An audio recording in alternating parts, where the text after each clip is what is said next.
FilmConvert is a grading and color correction tool that emulates film stock.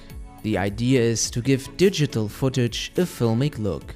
The plugin has 5 major options: camera settings, film settings, color correction, levels, and render options. FilmConvert supports a lot of cameras, or to be precise, the picture profiles of those cameras. First, you can select the brand and then the exact camera model, as well as the picture style that was used to record the video. In case you have a camera that is not listed, you can either use another preset or create your own look by adjusting the default settings.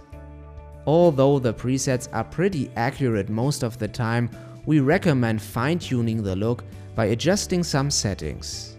In case your image is over or underexposed, you can correct the exposure. One of the really useful options is the white balance regulator.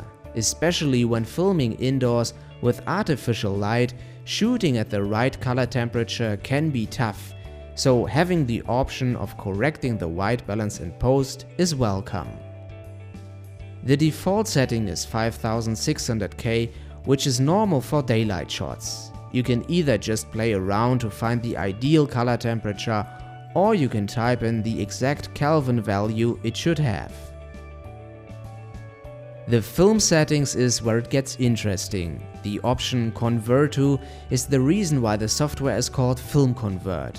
You can select between different film stocks, for example from Kodak or Fujifilm. While each stock has its own color and look, there are also a few black and white options available.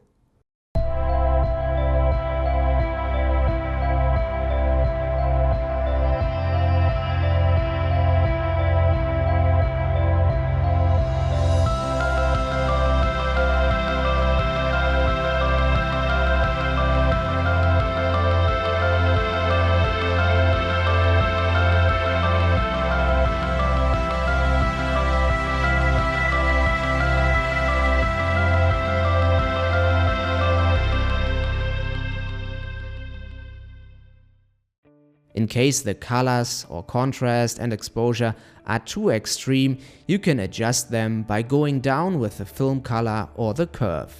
Those features are really useful to make sure your footage doesn't end up looking too contrasty or oversaturated. What makes real film stock look so unique is the grain.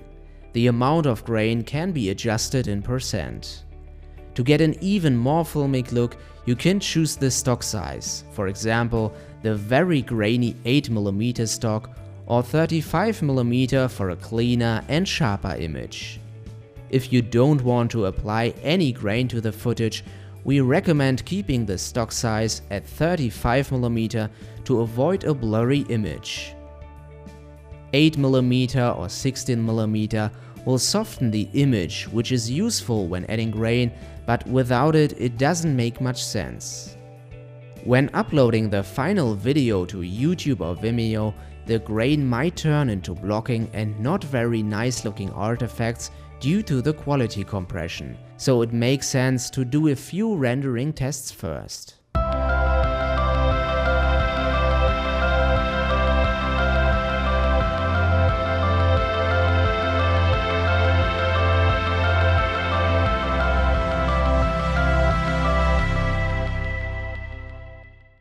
FilmConvert also features a basic 3-way color corrector, which is always useful, especially for more advanced color correction.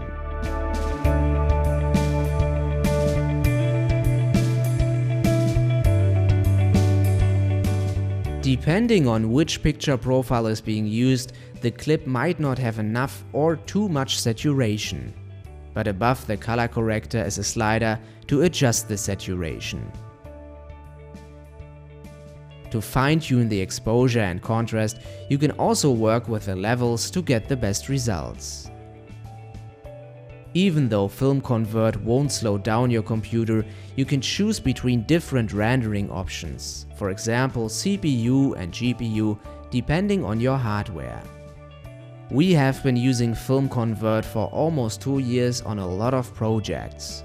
We mostly use it in Adobe After Effects and Premiere Pro, but it's also available as a standalone version. It's very easy to use and delivers great results. You don't have to spend much time in post if you don't want to, but if you want to correct your image more precise, you can do that as well. The biggest advantage of the software is that it's one single tool and you don't have to work with different effects and plugins to get the wanted look. It's the ideal mix of color correction and grading software.